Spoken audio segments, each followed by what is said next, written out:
రాబోయి చందమామ. Madam ఎదుగండి madam ప్రసాదం. Madam ఇది ప్రసాదం. ఏ చేత్తో పడితే ఆ చేత్తో తీసుకోకూడదు. కుడిచే ముందుకు చెప్పండి. నేను ఈ చెయ్యి ఇవ్వను. ఏమైంది? అరే నీరజా, నేనివ్వనని చెప్తున్నాను కదా. కొంపదీసి కుష్టు బొల్లు లాంటివి ఏమైనా వచ్చాయా ఏంటి? మీరు కావాలంటే కుడి చేత్తో కొట్టండి మేడం, అంతేగాని ఎడమ చేత్తో కొట్టకండి. ఆ ఎడమ చేతికి వాటం ఎక్కువ అనుకుంటా. దెబ్బ గట్టిగా తగిలింది. అసలు ఇంతకీ ఏమైంది మేడం? మీరెందుకు కుడి చెయ్యి ఇవ్వనంటున్నారు? నీరజా, భరత్ నాకు షేక్ హ్యాండ్ ఇచ్చాడు. ఈ చేతి నేను ఇలాగే పెట్టుకుంటాను. ఎన్ని రోజులు ఇలా పెట్టుకుంటారు? అంటే మీరు అన్నం తినరా? ఒకవేళ అన్నం తింటే ఏ చేత్తో తింటారండి? స్పూన్ పెట్టుకుని తింటా. మీకు పిచ్చి ఒక రేంజ్ లో పెరిగిపోయింది. ఇలాంటి మాటలు చిన్నప్పుడు మాట్లాడితే అమాయకత్వం అంటారు, కొంచెం పెద్దయిన తర్వాత మాట్లాడితే పైత్యం అంటారు, మరీ ముదిరిన తర్వాత మాట్లాడితే పిచ్చి అంటారు. మీ వయసులో మాట్లాడితే ఏది పడితే అదే అంటారు మేడం. కొంచెం మీ ఆలోచనలు మార్చుకోండి. ఒసే నీరజా, భరత్తో నా అనుబంధం తెలిసి కూడా నువ్వు అలా ఎలా మాట్లాడతావు?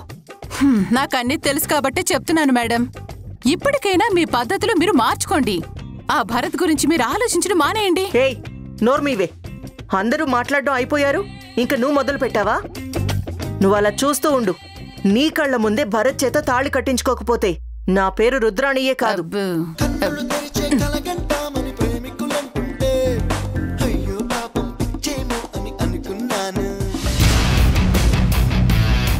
ఏంటి వైశాలి, నా చెయ్యెందుకు పట్టుకున్నావు?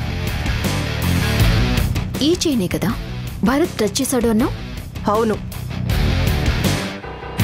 ఈ చేతిని నువ్వు ఎంతసేపునలా ఉంచుకోగలుగుతావు చెప్పు? ఎప్పుడూ ఏదో ఒక అవసరం వస్తుంది. ఖచ్చితంగా ఏదో ఒక వస్తువులో మనిషిలో టచ్ చేయాల్సి వస్తుంది. చూసావా, నువ్వు భరత్ షేక్ హ్యాండ్ ఇచ్చిన చేతిని అలా చూస్తూ కాలం గడపాలి అనుకున్నావు. కనీసం అది కూడా కుదరలేదు. అలాంటిది ఏకంగా భరత్ నీతో పాటు ఉంటాడు అని ఎలా అనుకుంటున్నావు చెప్పు? హలో, ఏంటి మళ్ళీ నా క్లాస్ పీకడానికి వచ్చావా? నేను ఆల్రెడీ నీకు చెప్పాను, గుర్తుందా? నాకన్నీ గుర్తున్నాయి. కాస్త నేను చెప్పేది విను. అనవసరంగా నువ్వు నీ జీవితాన్ని పాడు చేసుకుని చంద్రిక భరత్ల జీవితాన్ని నాశనం చేయాలని చూస్తున్నావు. నువ్వు తలుచుకుంటే నీకొక మంచి భర్త దొరుకుతాడు. అవునా? సరే, నువ్వు చెప్పినట్టే నేను ఇంకో వ్యక్తిని పెళ్లి చేసుకుంటాను. వైశాలి, నాకొక విషయం చెప్పు. నువ్వు కూడా మరి ఖాళీగానే ఉన్నావుగా, నువ్వు కూడా ఓ కుర్రాన్ని చూసి పెళ్లి చేసుకోరాదు? ఇద్దరం చక్కగా ఒకే కళ్యాణ మండపంలో ఒకే ముహూర్తానికి మనకు నచ్చిన వాళ్లతో పెళ్లిళ్ళు చేసుకుందాం. ఏమంటావు? నీకంతా తెలుసు కదా రుద్రాణి, నేను కౌశిక్ని తప్ప ఇంకెవరిని భర్తగా ఊహించుకోలేను. నేను కూడా అంతే, సేమ్ టు సేమ్. భరత్ని తప్ప ఇంకెవ్వరిని నేను అలా ఊహించుకోలేను. చూడు, నేను కౌశిక్ని ప్రేమించినా కౌశిక్ ఇంకొకరిని ప్రేమిస్తున్నాడని తెలుసుకొని నేను తన జీవితం నుంచి తప్పుకున్నాను. అతని ఊహల్లోనే బతుకుతూ నేను ఒంటరిగా బతుకుతున్నాను. నీకు చేతనైతే నువ్వు కూడా అలా బతుకు, అంతేకాని ఇంకొక ఆడపిల్ల జీవితాన్ని నాశనం చేయటం అనేది కరెక్ట్ కాదు. నీకు చేత కాదు కాబట్టి నువ్వు అలా ఉండిపోయావు, కానీ నేను అలా ఉండే మనిషిని కాదు. నేను ఒక్కసారి ఏదైనా అనుకుంటే అనుకున్నది అనుకున్నట్టుగా సాధించి తీరుతాను. దానికోసం ఇంకొకళ్ళని చంపుతాను, అవసరమైతే నేనైనా చస్తాను. అది నా క్యారెక్టర్. వైశాలి, నీకు గనక ఇంకెవరినైనా పెళ్లి చేసుకోవాలన్న ఆలోచన వచ్చినప్పుడు నాకు చెప్పు. అప్పుడు నా ఆలోచన గురించి నేను ఆలోచిస్తాను. అప్పటి వరకు ఇలాంటి యదవ సలహాలు నాకు ఇవ్వకు.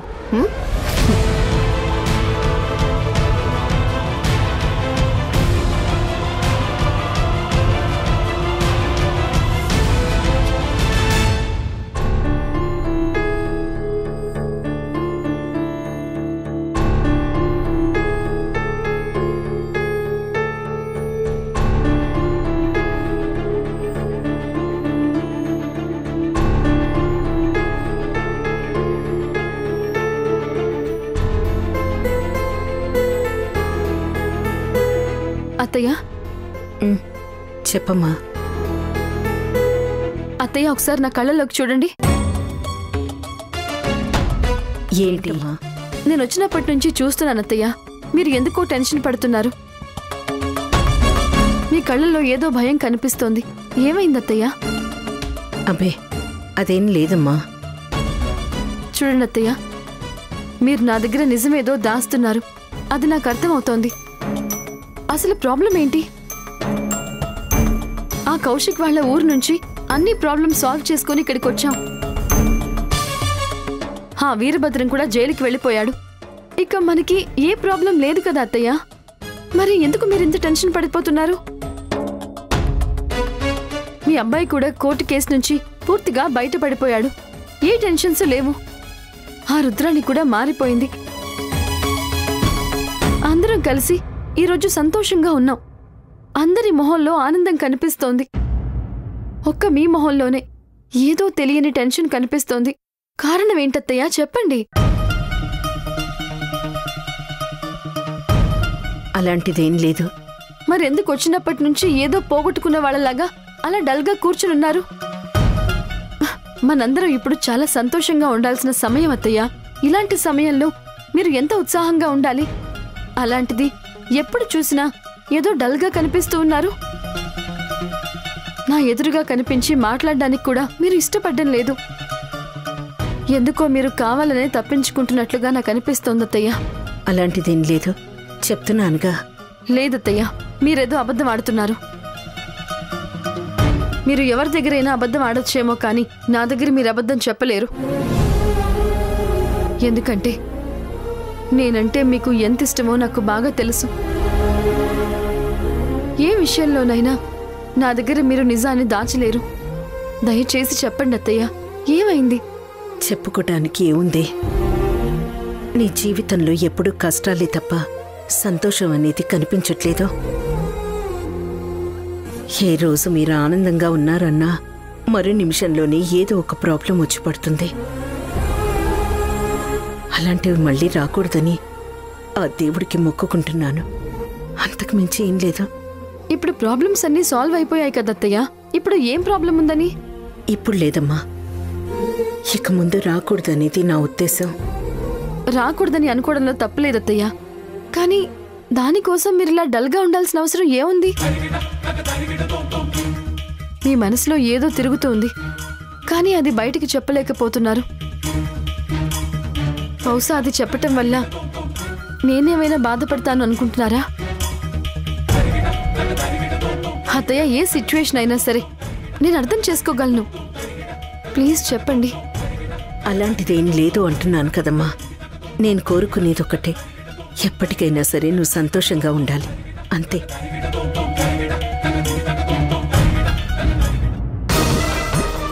లేదు, అత్తయ్య గారు ఏదో దాస్తున్నారు.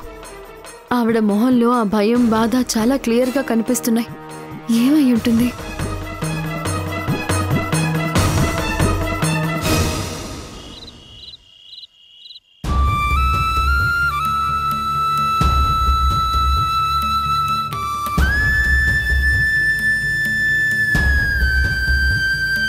అత్తయ్య,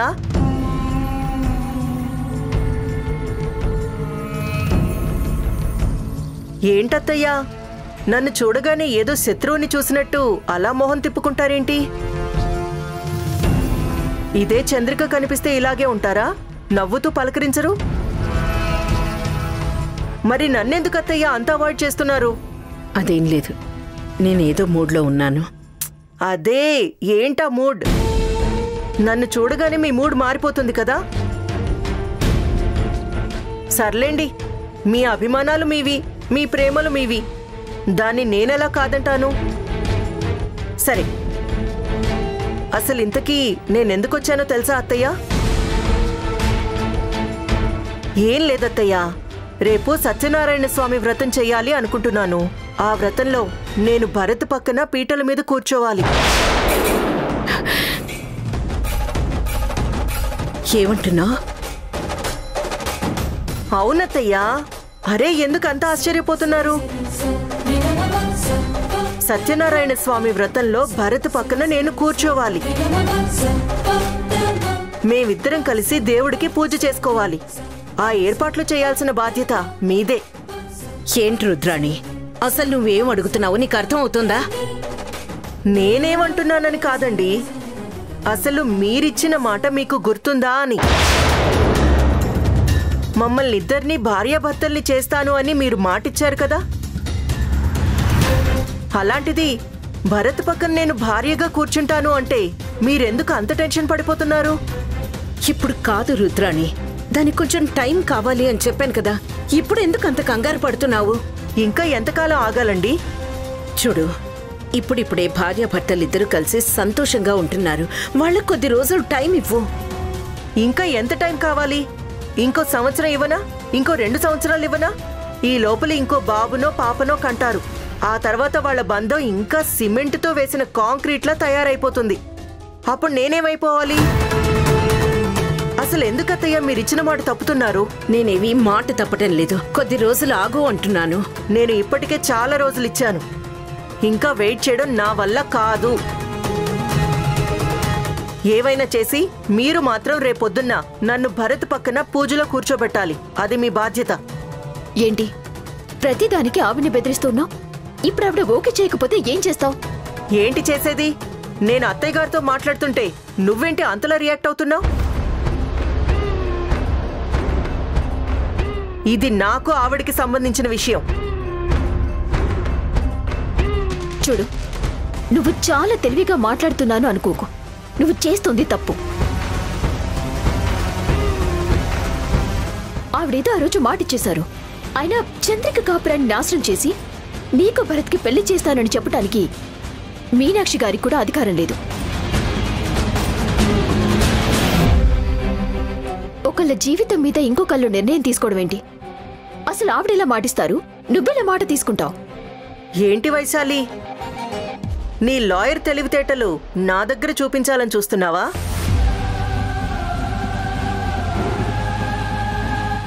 అత్తయ్య గారు, మీరొక మాట చెప్పండి. నేనిచ్చిన మాట నిలబెట్టుకోను, భరత్కి నీకు పెళ్లి చేయనని ఒక్క మాట ఇవ్వండి చాలు. నేను మళ్ళీ మిమ్మల్ని అడిగితే అప్పుడు అనండి. చూసావా వైశాలి, అత్తయ్య గారు ఇచ్చిన మాట నిలబెట్టుకోలేకపోతే ఆవిడ తట్టుకోలేదు. ప్రాణం పోయినంత పని అవుతుంది ఆవిడకి. అసలు నిన్ను నీకిప్పుడు ఏం కావాలి? రేపొద్దున వ్రతం పీటల మీద నువ్వు భరత్ కూర్చోవాలి, అంతే కదా? సరే, నేను ఆ ఏర్పాట్లు చేస్తాను. నువ్వు వెళ్ళు. అది కాదండి. నువ్వుండు. రుద్రాణి, నువ్వనుకున్నట్టే నేను చేస్తాను. నువ్వెళ్ళు. థ్యాంక్ యూ అత్తయ్య. నాకు తెలుసు మీరు ఏం చేసైనా సరే ఇచ్చిన మాట నిలబెట్టుకుంటారు. ఐ లవ్ యూ అత్తయ్య.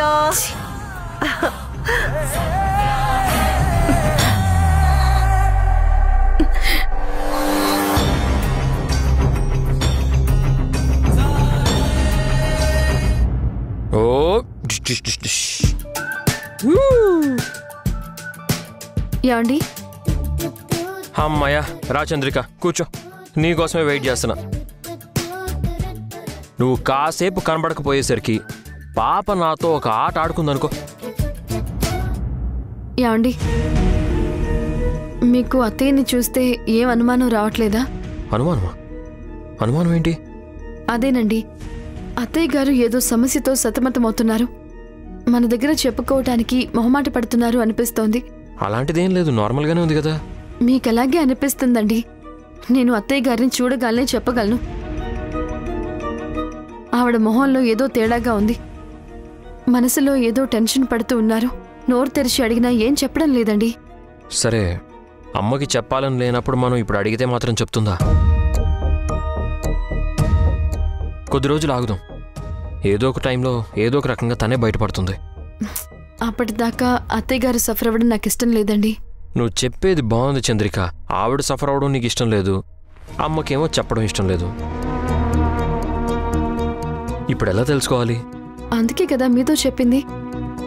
మీరైతే ఏదో విధంగా కన్విన్స్ చేసి చిన్నగా అత్తయ్య గారి దగ్గర నుంచి విషయం రాబడతారని మీతో చెప్తున్నాను. సరేలే, ఆలోచిద్దాం.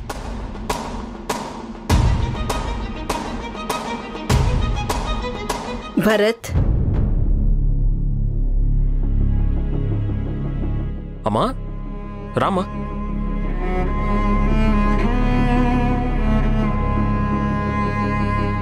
అత్తయ్య రండి, కూర్చోండి. పర్లేదు. ఒక ముఖ్యమైన విషయం చెప్పడానికి వచ్చాను. రేపు ఉదయం ఇంట్లో సత్యనారాయణ స్వామి వ్రతం చేస్తున్నాను. పంతులు గారితో మాట్లాడేశాను. ఆ ఏర్పాట్లు కూడా అన్నీ సిద్ధం చేసి పెట్టాను. రేపొద్దున మీ ఇద్దరూ కూర్చొని వ్రతం చేసుకోవాలి.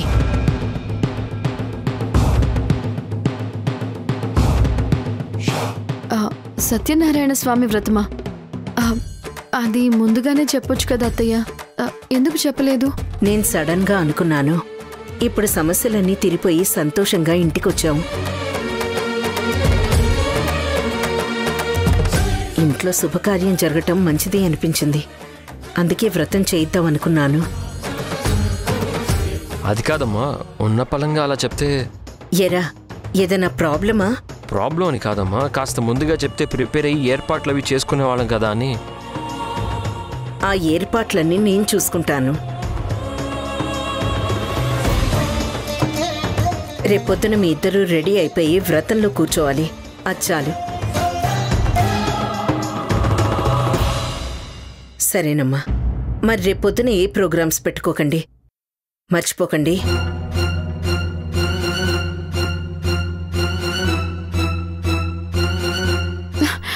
నేను చెప్పాను కదండి, అత్తయ్య గారిలో ఏదో తేడా ఉందని. ఏ విషయమైనా అసలు మనకి చెప్పకుండా చేసేవారా? అలాంటిది వ్రతం చేసుకుంటూ కనీసం ఒక్క మాట కూడా చెప్పలేదు. మీకేమనిపించట్లేదా? నిజమే చంద్రిక, నువ్వు చెప్తే ఏమో అనుకున్నాను. అమ్మ మనసులో ఏదో ఉంది. సర్లే, నేను సమయం చూసి తెలుసుకుంటాను. నువ్వేం టెన్షన్ పడకో. ఆ పనేదో తొందరగా చేయండి.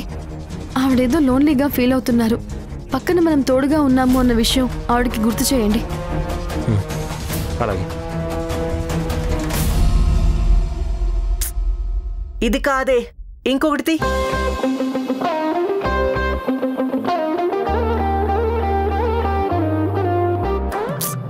ఇది బాలేదు, ఇంకొకటి.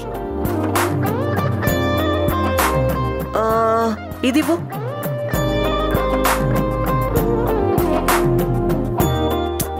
బా, ఇది కట్టేశాను కదా నీరజా, ఇంకొకటి. ఏంటి మేడం, మీకెంత పని పట్ట లేకపోతే మాత్రం నా చేత ఇలాంటి పనికి మాలిన పనులన్నీ చేపిస్తారా? ఎందుకండి ఇప్పుడు ఇవన్నీ? కబోర్డ్లో ఉన్న చీరలన్నీ ఇప్పుడు తీయించి ఇలా మంచం మీద కుప్ప వేశారు. మళ్ళీ ఇవన్నీ నా చేత కదా మడత పెట్టిస్తారు. ఇవన్నీ సర్ది పడుకునేసరికి ఎంత టైం అవుతుందో తెలుసా? ఒసేయ్, నాకు పని పాట లేక ఇవన్నీ చేయిస్తున్నాను అనుకుంటున్నావా? రేపొద్దున ఇంట్లో వ్రతం జరుగుతుంది. ఆ వ్రతం పీటల మీద నేను కూర్చోవాలి కదా. ఏ శారీ కట్టుకుంటే బాగుంటుంది అనేది చూసుకోవాలి ఇప్పుడు. ఏంటి, వ్రతం పీటల మీద మీరు కూర్చుంటారా? అవును. ఇందాకటి నుంచి హడావుడి పెడుతుంటే ఏంటో అనుకున్నాను. ఇదా ఊళ్ళో పెళ్లికి కుక్కల హడావుడంటే ఇదేనా? ఏమన్నావే? ఏది మళ్ళీ ఇంకొకసారి చెప్పు. అబ్బా, ఏదో సామెతలండి, నోటికొచ్చింది చెప్పాను. అందుకే ఈ సామెతలు ఎక్కడ వాడాలో అక్కడ వాడాలి. అడ్డదిడ్డంగా వాడితే ఇదిగో ఇలాగే గూబ పగిలిపోతుంది. మేడం, నాకు ఈ చెంపదెబ్బలు ఎప్పుడు తగ్గుతాయి మేడం? కనీసం మీరు అనుకున్నట్టు భరత్ బాబుతో పెళ్ళైపోయినా సరే మీరు నన్ను వదిలేస్తారా మేడం?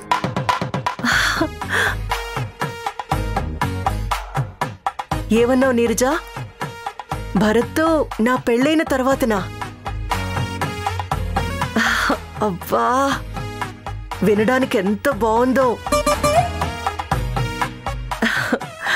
సరే నీరజా, నువ్వు అడిగినందుకైనా నిజంగా భరత్ తోటి నా పెళ్ళైపోయిందనుకో, ఆ రోజు నుంచి నిన్ను కొట్టడం మానేస్తాను. ఓకే? నాకంత అదృష్టం లేదులే మేడం. జీవితాంతం మీ చేత తన్నులు తినమని ఆ భగవంతుడు నా మొహాన రాసి పెట్టాడులేండి. అంటే ఏంటి నీ ఉద్దేశం? అంటే నాకు భరత్కి పెళ్లి కాదంటావా? నా చేత బాగించి ఏదో ఒక రకంగా నా చెంపలు పగలగొట్టాలని కాకపోతే మీకు మాత్రం నిజం తెలీదా? మేడం, ఇదిగో ఈ చీర కట్టుకోండి మేడం, బాగుంటుంది. అసలు నిన్ను మేడం, మీరు నన్ను ఎన్ని తన్నినా ఉపయోగం ఏముంది చెప్పండి? మీరెన్ని కొట్టినా నా నోట దొరత ఆగదు ఆగదు ఆగదు. మీ శాడిస్ లక్షణాలు పోవు. ఏంటే నేను శాడిస్నా? నేను శాడిస్నా అని అలా అడుగుతారేంటి మేడం? శాడిజం అనే పదానికే బ్రాండ్ అంబాసిడర్ మీరు. ఒసేయ్ మేడం, నిజాలు చెప్తే ఎవరికైనా కొంచెం బాధగానే ఉంటుంది. మీరు చూడండి, అప్పుడు భార్యాభర్తల మధ్య చిచ్చు పెట్టింది మీరేనా?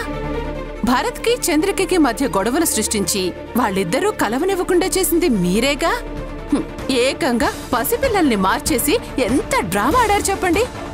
భరత్ని చేసుకోవడానికి అటు లక్ష్మి గారిని చంపించేసి ఆ వీరభద్రంతో చేతులు కలిపేసి ఎంత ప్లాన్ చేశారు. ఇవన్నీ ఏంటి మేడం? శాడిజం లక్షణాలు కాకపోతే మరేం చెప్పండి? అనవే అను. నువ్వేంటి? నన్ను చూసిన ప్రతి ఒక్కరూ నేను శాడిస్ట్నని, నేను దుర్మార్గురాలననే అనుకుంటారు. కానీ ఒక్కళ్ళైనా నా గురించి ఏదైనా ఆలోచించారా? ఎంతమంది ఇన్ని మాట్లాడుతున్నారు కానీ పాపం రుద్రానికి భరత్ మీద ఎంత ప్రేముంటే ఇలా చేస్తుంది, తనకి న్యాయం చెయ్యాలని ఒక్కళ్ళకన్నా ఆలోచన వచ్చిందా? అందుకనే మీలాంటి వాళ్లతో నాకు పనిలేదు. లోకంతో అసలు నాకు సంబంధమే లేదు. నా మనసు ఏం చెప్తే అది వింటాను. నా మనసు ఏం చేయమంటే నేను అదే చేస్తాను. ఇప్పుడు నా మనసు భరత్ని పెళ్లి చేసుకోమని చెప్తుంది. భరత్ కోసం నువ్వేం చేసినా అది తప్పే కాదు అంటుంది. అందుకే రేపొద్దున్న జరగబోయే వ్రతంలో నేను కూర్చోడానికి ఆల్రెడీ ప్లాన్స్ చేసి పెట్టాను. నేనే భరత్ పక్కన భార్యలాగా ఆ స్థానంలో కూర్చుంటాను.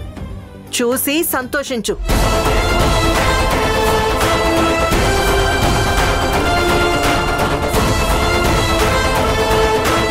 ముందు ముహూర్తం దాటిపోతుంది.